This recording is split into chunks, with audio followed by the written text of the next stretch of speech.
Акушеро-гинекологичното и неонатологичното отделение на многопрофилната болница за активно лечение в Сливен е сред най-модерните в региона.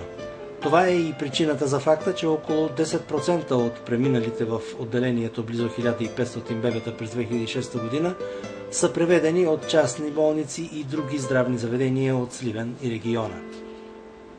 Високо квалифицираният персонал тук разполага с общо 65 легла, VIP стая за родилки и 2 стаи за интензивни грижи. Отделението разполага с собствен лапароскоп за гинекологични интервенции. Неонатологичното отделение разполага с 12 кувьоза. Сред тях има и такива, които отговарят и на най-високите изисквания на медицината в тази област. Отделението разполага и с апаратура за реанимиране на новородените.